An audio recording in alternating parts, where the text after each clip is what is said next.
Now, here's where it gets really interesting. Let's flip H's graph around and reposition the 0. So what I've done is flipped it horizontally, and I've taken the 0 point as the balanced group where they're using all 5 or all 6 moral foundations. Again, the 6th moral foundation tracks these top 2, pretty much.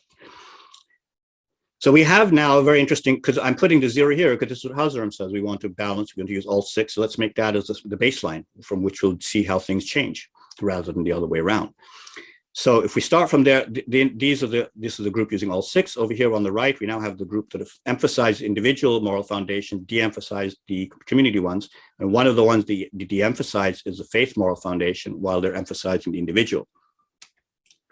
So at the left here, we have the religious people. They have God, they have absolutes, truth, firm moral boundaries, they make value judgments. They want moral foundations that control freedoms.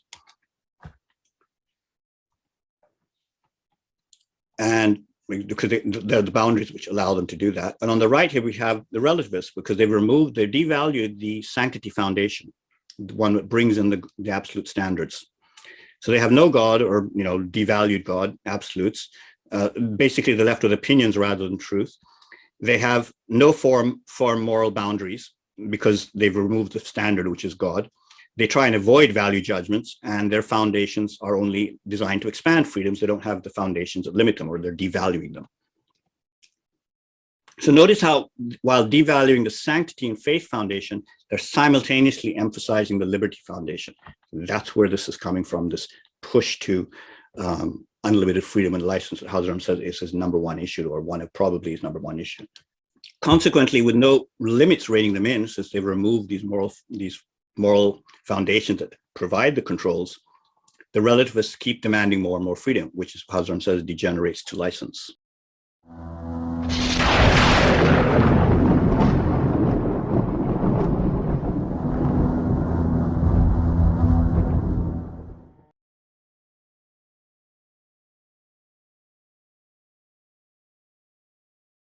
So now let's look at the breakdown of morals and values, and this is going to be a little deeper, and it's going to be a little longer, and but I'm going to push it a little bit on speed, but there will be all of the deep recordings here. This is the big one everyone's focusing on when you talk about morals and values, and unrestricted freedom is the key point here, and that's virtue's nemesis. So let's look at this. Now, Hazar Imam says uncontrolled freedom is probably his #1 issue. It's clear that uncontrolled freedom becomes license. He's saying it happens every time. If you don't control freedom, it degenerates to license, and licenses, you're free to do whatever you want. There are no moral boundaries at all. You might have one personally, but there aren't any inherently in society. It's just a matter of society deciding, we're not going to allow that, like murder. And says it's an issue that keeps coming up all the time. It's one which needs very, very deep reflection, very deep reflection. It's probably the most challenging issue that I have to address today. This is 1999. Now, you would think, maybe the most challenging issue would be something to do with IKDN or development or some political thing he's got to deal with, but he's saying, no, this is the one, because this is one here, you pull down morality, you pull down society, and you may not recover from it. That's why I said, if we keep on watering down our Muslim value system, the whole ummah could disappear. So this is #1 priority on his mind. And that means it should make our #1 priority too, and understand everything he's saying about this, because this is his #1 priority, probably #1. So why would uncontrolled freedom be his most challenging issue? Well, have you ever noticed when you ask, what are our values about X? X is usually related to some newly desired freedom, something I'd like to be able to do this. It's my right. That's generally where they come from. And I'm going to show you exactly what Hazar Imam says. It's exactly what's happening. That's why this is important. So Hazar Imam's warned about license and unrestricted freedom again and again and again, right up from today. And I've just put a few here. You can search Nano Wisdoms on license or unrestricted freedom. And then he sometimes uses other language. So I haven't got everything here, but it's over and over and over again, right from 67 to 213 and carrying on even now. Now, what's critical here is uncontrolled freedom causes a chain reaction. And that undermines morality and values. And here's what happens. And this is in 1999, again, he says, it's clear uncontrolled freedom becomes license. So if restrictions on freedom are loosened, new freedoms will be demanded. And then the restrictions will be loosened again. That's what he's saying. It just cascades down to that point. So the moment you start down this road, license is the end game. But what happens as we're going down this road, more behaviors, what Hazar said were once wrong, now become unconventional. And this is a chain reaction he's put in his, I think it was 1967 Peshawar speech, where he talked about, this whole idea of what was wrong becomes unconventional, becomes tolerated, and becomes accepted, and what was right becomes out of date, and so forth. So what was unconventional, he says, then becomes tolerated for the sake of individual freedom. That's what he said. What was once wrong becomes unconventional. What was unconventional becomes tolerated for the sake of individual freedom. That's the point. That's where the root is. People want all this. What was wrong becomes tolerated for the sake of individual freedom, because people say, I want to be able to do this. And then what was once tolerated becomes accepted, he says, by society, and these are normalized as new values. And this is a 1976 Sirat conference speech. He was in there. So all these number 2, 3, 4 in red, that's from his. That's a chain reaction he spelled out. And this chain reaction happens because he's saying once we start down this road, we end up with license. But then he goes a bit further. In 2008 in Canada, he says, finally, what he says, these new values get legitimized as social norms and imposed on everyone, either by expectations or by force of law. He says, freedom doesn't mean if you want to abuse that freedom, which is steps 2, 3, and 4, whatever it is, you then legitimize or impose that on others. And that's not putting it into by force. You're shamed if you're not going along with some new theory about what people should be allowed to do or not allowed to do, or the laws are changed and now you're imposing it on people. And that's what he exactly used the word license right there. So that's license. So this is a chain reaction that starts. And that's why he's laser focused on this, because uncontrolled freedom degenerates to license, and it's just this cascade from wrong to unconventional, tolerated to accepted and enforced. It's, you're desensitized to start with, and then it's finally imposed on you. Now, the question is, what if we don't even notice this chain reaction is going on? As a chain reaction, as I said, as the chain reaction rolls forward, we become desensitized to the changes and gradually accepting these new norms and values. We see that happening around us all the time. Now, the point is this acceptance happens quickly, unconsciously, and it's widespread. Hazar Imam said in 1965, every time we send our young men to Western universities, 7 out of 10 of them come back with alien traditions and tendencies of which they may not be conscious. So what happened here? These are young men and women of Ismaili, university age, young adults. They've grown up in the East.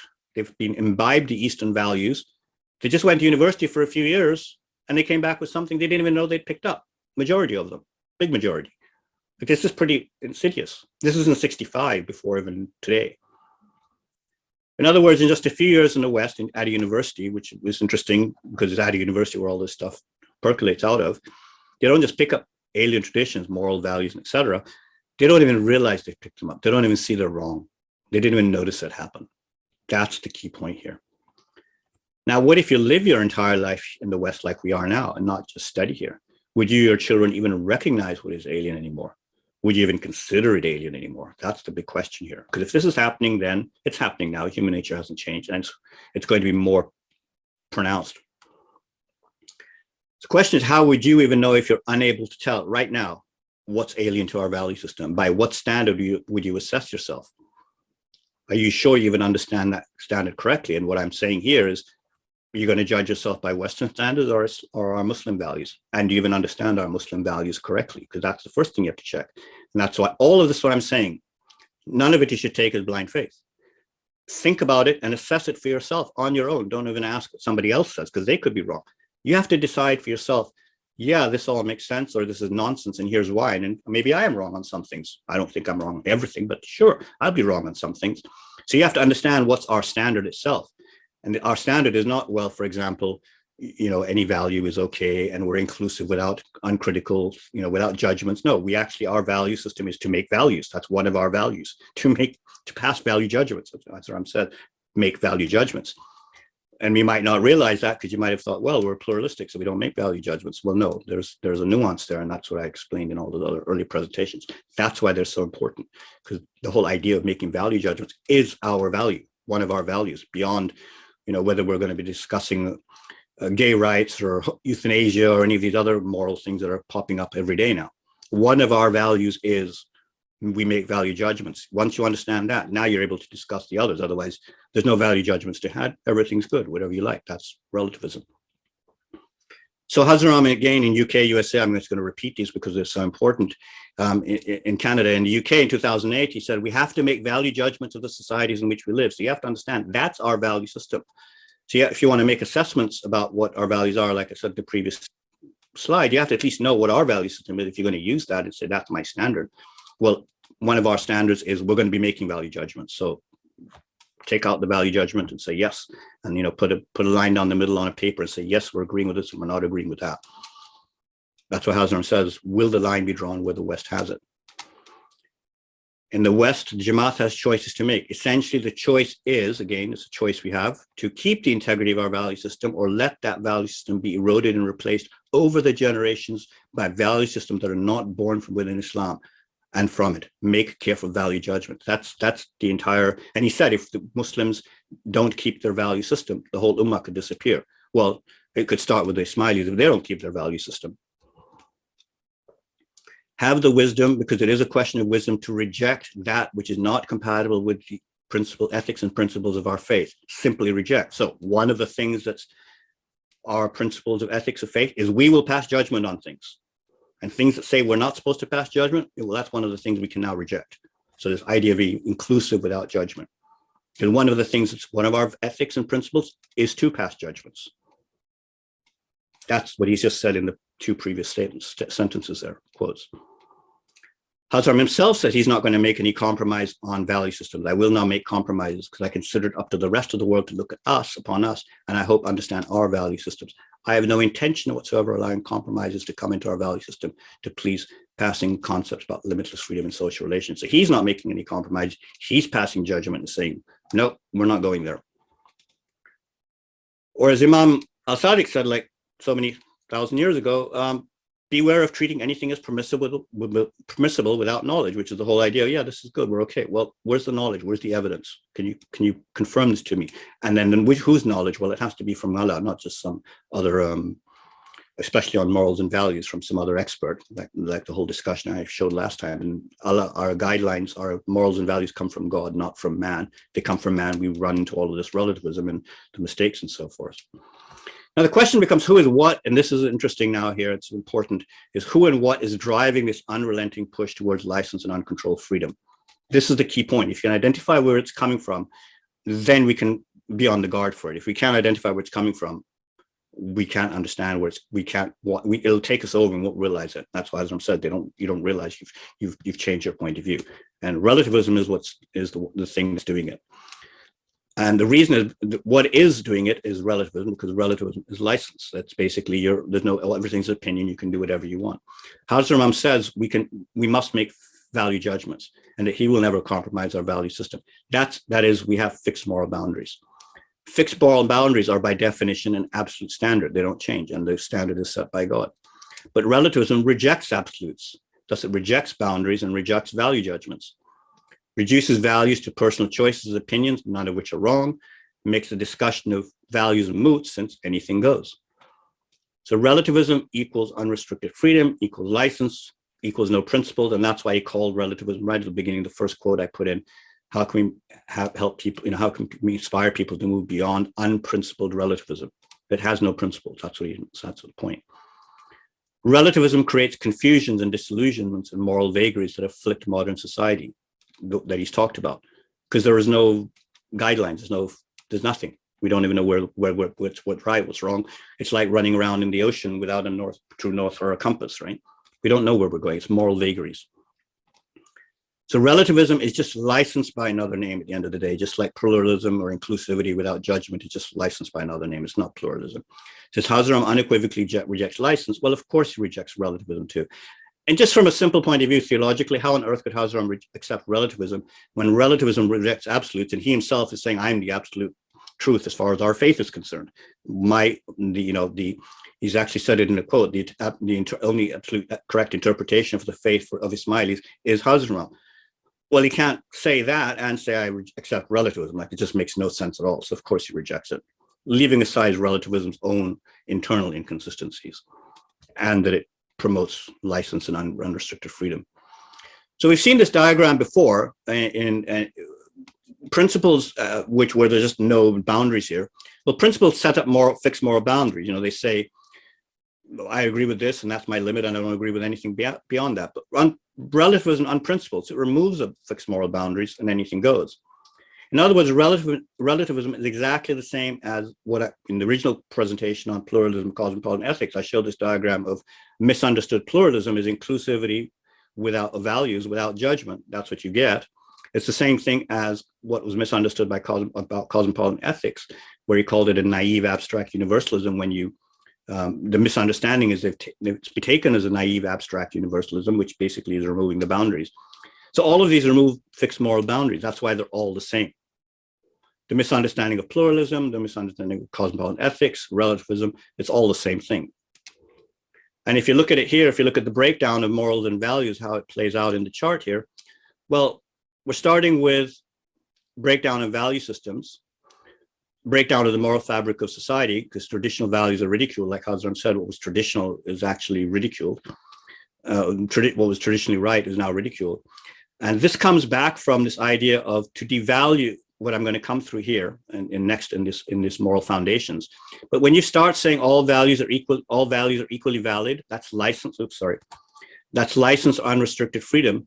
That comes in from this idea of everything's opinion, there's no personal accountability, there's no personal responsibility, no accountability. And then from homogenization side, there's no differences, and that all spells back from no value judgments, no right or wrong. So you do all of that and you come up with pluralism, cosmopolitan ethics are naive, all values are good, and we get the breakdown of value system. You know, and again, back to inclusivity, depending on what we're talking about, is the main value system. Now I'm going to go in further onto what's happening here on these three moral foundations. Now, I asked who and what is causing this, you know, this push towards unrestricted freedom or license, and the what was relativism. And Jonathan Haidt is a researcher, and he shows us who is pushing who's pushing this, who is behind the push towards unrestricted freedom. So he's named a top 100 thinker by Foreign Policy Magazine in 2012, just a little background on who this person is. Named a top 30 world thinker by Prospect Magazine in 2013, is a professor of social psychology at New York University. Self-described as a lifelong secular liberal or atheist.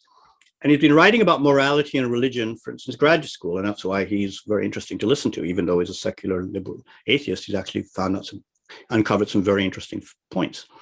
His 2012 book, The Righteous Mind, Why Good People Are Divided by Politics and Religion, debuted at number 6 on the New York Times bestseller list. And if you read his website, everybody loves it. The left, the right, the religious, non-religious, everybody loves it. By 2011, what he'd done is he put out this Moral Foundation survey, and by 2011, over 100,000 had taken his Moral Foundation survey, where his data came from, and I think by now something like 1 million have taken it. And his Moral Foundation survey was trying to identify how do people make moral judgments, and he had 30 questions, 6 per different moral foundation. I'm going to come to those. There's actually his survey was on 5 moral foundations, but he actually introduced later a 6th one. As his research progressed, he realized there's another one he needs to introduce. And they're about everyday situations. The questions are divided, the 30 questions divided into 2 parts. And part 1 was saying, when you decide whether something is right or wrong, to what extent are the following considerations relevant to your thinking? You know, 0, not relevant, or 5, very relevant. So the questions are things like whether or not someone suffered emotionally. So to what extent, you know, is this important when you decide something is right or wrong, if the person suffered emotionally? Do you use that all the time? Sometimes not. Whether or not people were treated differently than others. For example, if something is right or wrong, do you look at whether they were treated differently? Whether or not someone did something to betray his group, or his, you know, betray his loyalty, or his allegiance or adherence, or whatever you want to call it. You know, the tribal instinct, if you want to call it like that. Does that fact, how relevant is that? So he has a bunch of questions on that. And in part 2, he just asks some questions to ask, and you indicate your agreement to disagreement, 0 to 5, on some moral questions, like, is it never right to kill human beings? So do you really agree with that, or partially, or not? And things like, is it important to be a team player than to express oneself? You know, should you suppress your individuality over the team, and so forth? People should not do things that are disgusting, even if no one is harmed. So this comes into an idea of sanctity and purity, and this is helping identify religious tendencies and so forth. So he's got a bunch of questions, and he asked, over 100,000 people took them, and then something very interesting popped out. Now, I'm going to come to that, but let's see what Hazar Imam said first of all. Hazar Imam on the individual and the community. He said, how can we inspire people to reach beyond unprincipled relativism? And further down in that quote, same speech, he says, one answer is to augment our focus on personal prerogatives and individual rights with an expanded concern for personal responsibilities and communal goals. So we have to augment our focus on, we got this preoccupation on individual freedoms, which is why he had that in there too, with some responsibilities now, which are obligations. There's personal accountability and personal responsibility and communal goals. So what did Haidt find out? Well, Haidt, when he ran his questions, uncovered 6 moral foundations. 3 were focused on the individual. And there he calls them the care and the antithesis of harm, fairness versus cheating, liberty versus oppression. And these inculcate attitudes of personal autonomy, sort of revolutionary change, rationalist, because focused on the individual, not focus on the community outside of the individual. And then he found 3 moral foundations when people are answering all these questions, were focused on authorities, subversion, loyalty, or sanctity, or faith and religion. And these ones create attitudes of paying attention to community, to family, to do incremental change, not revolutionary change, to be a little more intuitionist rather than just solely logic and rational in my points of view. So these are the 3 on the right here. And the important one for us to pay attention to is this bottom one, number 6, the sanctity and degradation moral foundation.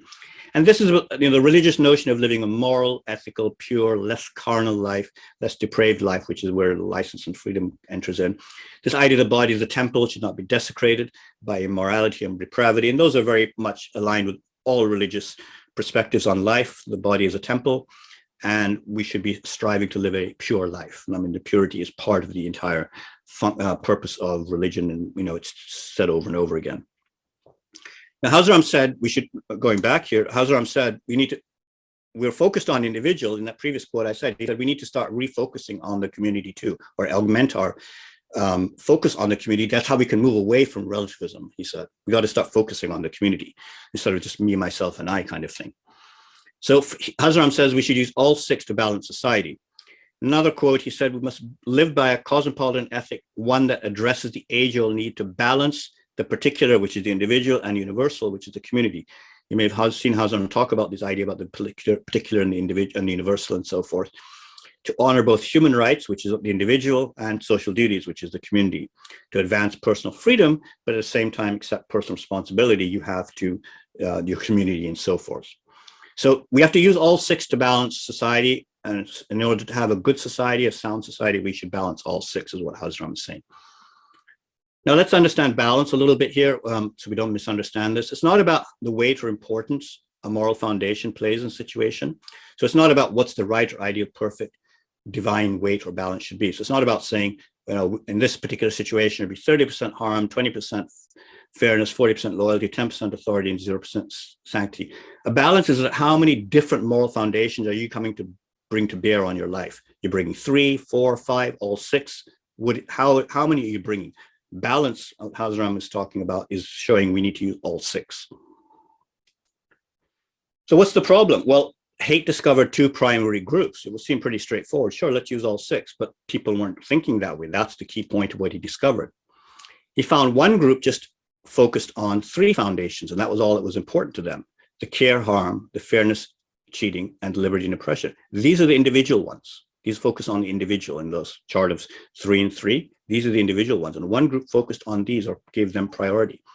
They devalued the 3 community-focused moral foundations that control freedom. Remember, the community ones control freedom, they limit it. They said you've got responsibility, you've got obligations, you can't just do whatever you want. And those were the sanctity, which sets down moral guidelines through religion, authority, which is to defer to legitimate authority and so forth, or institutional authority and so forth, and loyalty, to be loyal to one's own tribe or group, family, etc. And their most sacred value was caring for the oppressed. That's what they're focused on. We're talking about oppressors and oppressors, and we want to oppressed and oppressors, and we want to focus on caring for the oppressed. Now, the other group he found used all 6 moral foundations, and their most sacred value was to preserve institutions, traditions, and traditions that sustain moral community. That's something that you would probably see very clearly. Hazar might say exactly those same words. And not surprising, they're using all six, and he's said we need to balance the individual with the community. So they bring in these bottom three: the sanctity, authority, and loyalty. Now, this dichotomy was, he found, if you graph it, what happens is you get this group, there's a group on the left here, which are focused on the individuals, and they downplay the community ones. And on the right here, you get this group which is working on all six in a balanced way. There's only five here, but there's actually six. This graph was the original one, it was earlier research. The sixth one tracks the individual one at the top here. It's more of an individual one. Now, he found this split was global, whether it's in Canada, UK, Eastern Europe, Western Europe, Middle East, Asia, South Asia. This two groups were everywhere. And it was not something unique to a particular, so it's basically an attitude of way of looking at life. Now, the interesting thing is the balance group, if we're going to say balance, what Hazar Imam says, which is use all six, they're at the edge here. The lines don't cross, and the balance was somewhere in the middle here. It's on the edge here. It's on one side. This is the group we're using. Hazar Imam's definition of balance I'm using, which says we should use all six to have we should balance the individual with the community. It means you got to use all six. They're on the edge here. They're not in the middle. So they didn't cross, and that's very interesting. So is using six moral foundations, which one group does, better than using three? But it all depends on what your vision of a healthy society looks like. Should it be primarily focused on individuals and their rights, or should it be equally focused on our relationship with society, the community, the family, and so forth? So if you think freedom should expand continuously without control, basically using those three individual moral foundations that don't include the community ones, because those are the ones that restrict and contain freedom. So you have no value judgments. It allows license and undermines morality to varying degrees, but it's basically going down that road. Then three moral foundations are better, because the other three community moral focus foundations, especially the sanctity one, which puts fixed moral boundaries, limit freedoms. This is a relativistic society, and it would be, because it's devaluing God. It devalued this sanctity foundation. It removed or devalued this absolute standards, the fixed moral boundaries of right and wrong, and value judgments. Because it removed God, it removed an absolute standard. It's relativistic now. Just by the mere fact of removing God, you've now brought in relativism, because there's no absolute standard by which you can judge anything. That was the whole point I wanted to introduce, why this is important to what relativism means earlier on. So now you can see it play out right here. This is where the rubber meets the road, as it was. But on the other hand, if you think freedom is important, but you shouldn't have uncontrolled freedom, which is what Hazar Imam's talking about all the time, we have freedom, but we need to balance it with community responsibilities, then you have to make value judgments and prevent license and preserve morality. That's what you're going to have to do if you're going to not allow uncontrolled freedom. Then using all six is better, because the three moral foundations focus on the community, prevent uncontrolled freedom. They put constraint on that. They put chains on that. We'll have it, but not uncontrolled. We'll allow freedom, but we'll have responsibilities to the greater good. This is a non-relativistic society because it values God. That was one of the foundations it brought in, was the sanctity one. So it brings in absolute standards. It brings in fixed moral boundaries of right and wrong, and it makes value judgments. So there's the two dichotomy. Now you decide what you want to do. Now we've seen this before again, we come to the same thing. So if the three community-focused moral foundations limit and set boundaries on individual freedom, removing them, which the group that only use the individual moral foundations has to remove them, it leads to uncontrolled freedom. You have to remove them, so the boundaries go again. Well, this is exactly what we've seen already.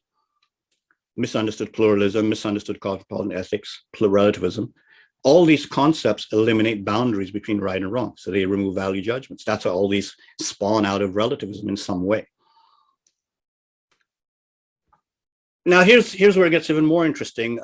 Weird, this is not an insult, it's who are the weirdest people in the world, and weird stands for Western, educated, industrial, rich, democratic. Now, think back to that quote I gave from 1965 about Hazar saying what happens when our students, young adults go to the West after being raised in the East for just a few years and get educated there. What happens? Their values started changing. 7 out of 10 came back with alien tendencies, he called them. Now, weird people focus on separate objects rather than relationships. So if you in 20 statements beginning I am, they will answer things like I'm happy, and in personal characteristics, I'm happy, I like jazz, and so on. But East Asians, East Asian meaning, let me clarify here because we've got an audience from around the world. For North American, East Asians are the Orient. And for Europeans, East Asians are again what North Americans refer to Orient, and you would refer to, Oriental in that sense. The reason I'm making that distinction, because here in North America, when we say Asian on its own, we mean Oriental or from that part of the world. Whereas in Europe, if you say Asian, it means everybody from India, Pakistan, Asian, it includes all of them. So this was specifically about East Asians, meaning Far East. We're talking Oriental groups. When they're asked, I am, they list the roles in relationships, a husband, a son, and so forth. It's their relationship with community. They're not focusing on themselves. And this is very interesting. So the morality of weird societies focuses on individual rights, and the morality of non-weird societies focuses on groups and institutions first, often ahead of the needs of individuals. So they need additional virtues, the additional moral foundations that bind people together. That's what Haidt discovered. Haidt cited this research. I'm just quoting it from Haidt. And that's what he made a connection to, because this is very interesting research, not done by him, but it tallied correctly with what he had found. So these non-weird societies, which are focusing on groups and institutions, they need these additional moral foundations to bind people together. That's the community moral foundations. The research was done by these two. I think they're actually out here in UBC, if I'm not mistaken, in Canada, from 2010. And he said, what they discovered was weird people are the statistical outliers. They're the least typical people of humanity. Imagine that. They were the outliers when they looked around the world to find out these who were weird and who are not. And in the West, Americans are more extreme outliers than Europeans. So even Europeans are not so, they still focus a little bit more on community, rather than individualism as Americans are. And in the US, the educated upper middle class are the most unusual of all. They're the most weird on the entire planet. This is the educated upper middle class. They are the most focused on individualism and least focused on community. And by definition, they're the most focused on relativism then, because they are the least focused on community, which means they remove the sanctity foundation the most, which means by definition they're into relativism because they've got no absolute standards which come down from sanctity, the moral foundation in God. So now let's connect this to Ismailis, because that's really important, because we're living here and we're very educated. Again, the upper educated middle class are the most upper educated middle class Americans are the most weird in the world. And we're not immune from that, and that's exactly what Hazar Imam said in 65. The moment we get educated in Western universities, we start picking up alien tendencies of which we're unconscious. It'll be happening, absolutely be happening. And the question comes back, what if you've lived your whole life here? Would you know what's water anymore? If you go back to the original question, when people ask, how's the water? They say, what's water? You don't even know what's right or wrong because you have no absolute standard anymore. You've got this idea, oh yes, we're inclusive, we're not going to pass judgments. And you've devalued the whole idea of having a moral standard and a fixed moral boundary. And that's where you start having this tension I was talking about, with some people want to have the religious values, but then they don't want to make the value judgments. So you can't have both. You've got to draw your lines. As I said, we make value judgments. Our value system includes making value judgments. That's one of our principles. So Hazar said, I would question in an interview what you would interpret as, or the elements you would put into the word progress, because we think, oh, what's in the West is progress. There are many aspects of the industrialized world, as it is called today, which I do not wish for the future of the Islamic world, nor for my own children. I think there are imbalances there, which of course exist in other societies, but the imbalance is there. I do not think one can equate progress exclusively with what is happening in the industrialized world now. Very far from it. And this applies to the whole mindset and attitude and worldview of a weird, WERD perspective and person. So Hazar, if she said that, he doesn't want it, it's very interesting now just to look at when he talks about what he does want and how he feels. I find this very moving. I like to share this. In an interview, he said, ever since I was old enough to understand a little bit about one's own surroundings, I've always felt much closer to the East. Until the day I die, will always have these same feelings. He said this when he was in his 20s. I'm very far away at heart from the West, 67. So 30, he was, 30, I think, yes. I feel happier personally in the East, but I must say there's I must stay here in the West. He's talking about to learn from the West can offer us. That was in 65. Again, he's happier in the East. Why? It's because it's this non-weird society where there's community, there's relationships. Those are important. It's not just continuously me, myself, and I, an individual and unlimited freedom. It's this coherent, holistic perspective of life beyond just, and that means to get that holistic perspective of life, you have to pass judgments and say, no, there's some things we're not going to allow. Now, here's where it gets really interesting. Let's flip Haig's graph around and reposition the zero. So what I've done is flipped it horizontally, and I've taken the 0 point as the balanced group where they're using all 5 or all 6 moral foundations. Again, the 6th moral foundation tracks these top 2, pretty much. So we have now a very interesting, because I'm putting the 0 here, because this is what Hazar Imam says. We want to balance, we're going to use all 6. So let's make that as the baseline from which we'll see how things change rather than the other way around. So if we start from there, this is the group using all 6. Over here on the right, we now have the group that have emphasized individual moral foundation, de-emphasized the community ones. And one of the ones they de-emphasize is the faith moral foundation, while they're emphasizing the individual. So at the left here, we have the religious people. They have God, they have absolutes, truth, firm moral boundaries, they make value judgments. They want foundations, moral foundations that control freedoms. And because they're the boundaries which allow them to do that. And on the right here, we have the relativists, because they've devalued the sanctity foundation, the one that brings in the absolute standards. So they have no God, or devalued God, absolutes. Basically, they're left with opinions rather than truth. They have no form moral boundaries because they've removed the standard, which is God. They try and avoid value judgments, and their foundations are only designed to expand freedoms. They don't have the foundations that limit them, or they're devaluing them.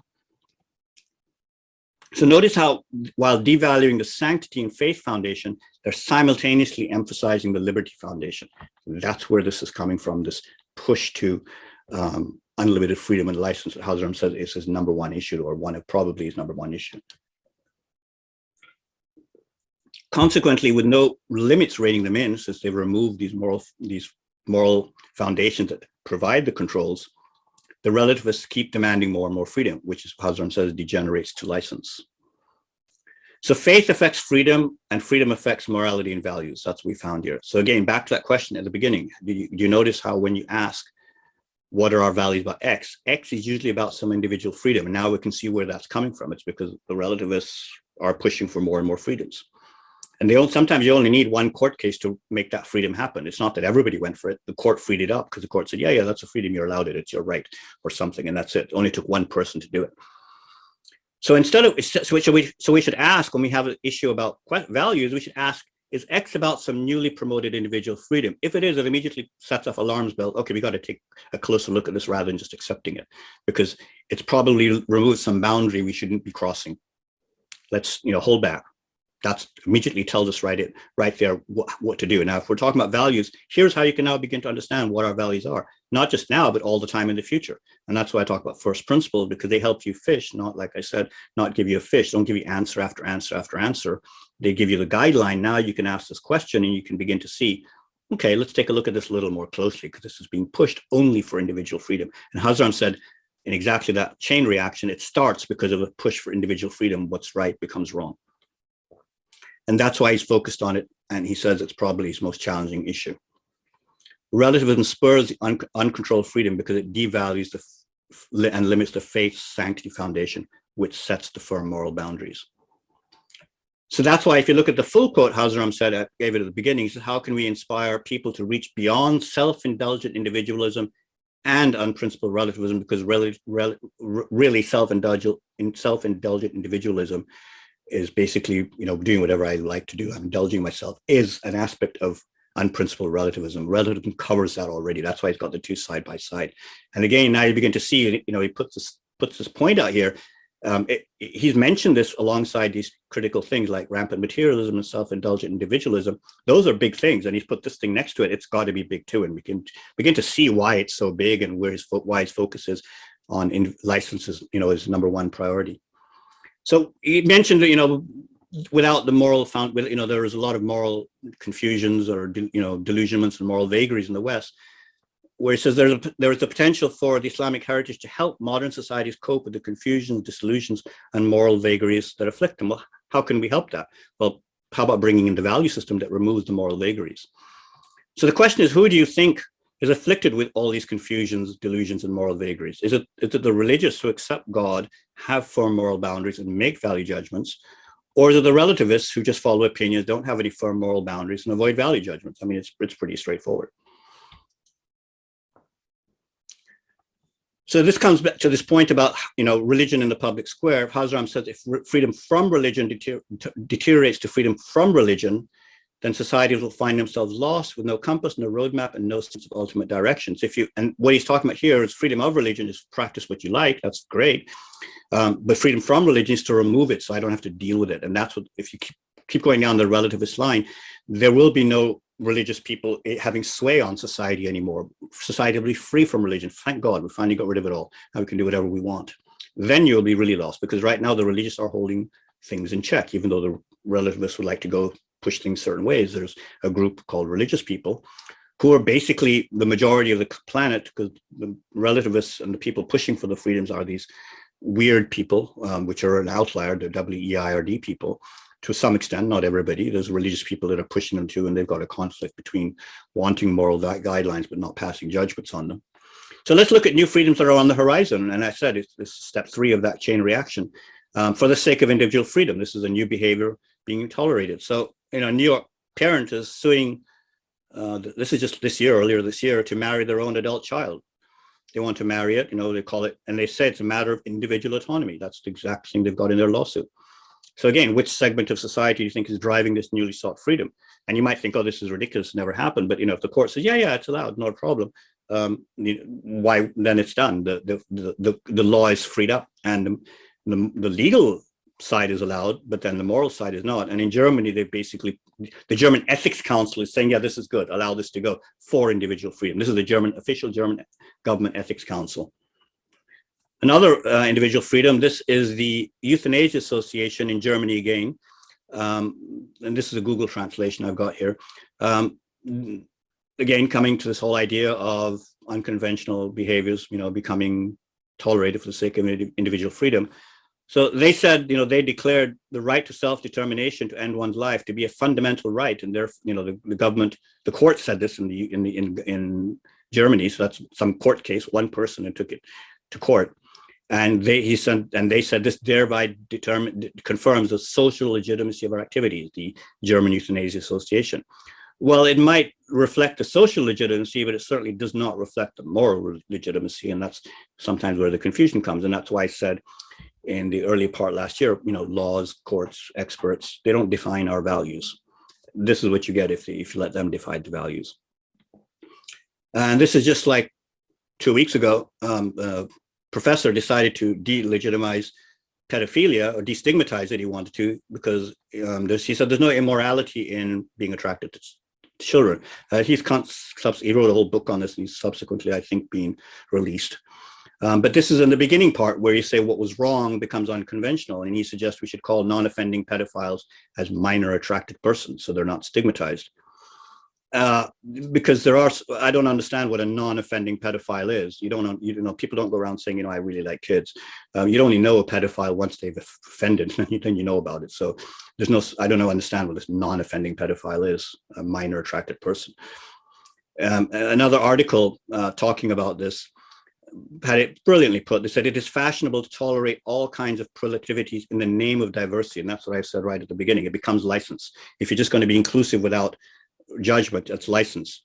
We used to respect the line between what was considered good and evil. Now all is being destigmatized, even if the moral fabric of society unravels. And that's exactly the whole point, why you can't just have pluralism without judgments. There is a line between good and evil, and we do pass judgments on that, and we do have pluralism with inclusivity. Doesn't include values, and it does include people. It doesn't include values.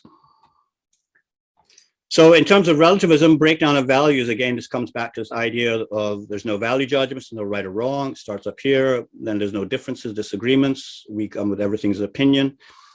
And into here, we get these 3 moral foundations getting devalued: the authority, the loyalty, and the religious sanctity. And that leads directly to the breakdown of moral the moral fabric of society and traditional values being ridiculed. Just like without it, you were doing it anyway. When you're looking at pluralism, you were resulting in the breakdown of value systems. So these are the main pieces in the kaleidoscope that are at play here. But the big one is no God this time. Now we've actually been able to bring in no God, because the people pushing for the breakdown of moral values are the people that push license, which results in the breakdown of moral values, have explicitly said they're devaluing the sanctity in God. So this starts not even with no absolutes. They've gone straight to the root. They're devaluing God because they've said so. That's why they're devalued that sanctity moral foundation. Now, if you look at this and bringing it all together, Hazar Imam is for God and against relativism. He's for absolute. That means he's for absolutes and objective truth. He's for fixed moral boundaries. He's for making value judgments. He's for uncompromising on values. He's against unrestricted freedom, which so he engages the three community foundations that limit freedom. He's for faith, traditions, and institutions, of course, traditional institutions those engage the sanctity and authority moral foundation, which again on the community side. He's for cosmopolitan ethics, which engage all six, the community and individuals. That gives the balance. And he's for pluralism, which means we have differences and disagreement, and we're inclusive of people, not of values. So if you bring this together, all of these different diagrams he's showing are all saying the same thing. We have the group on which accept all six moral foundations here.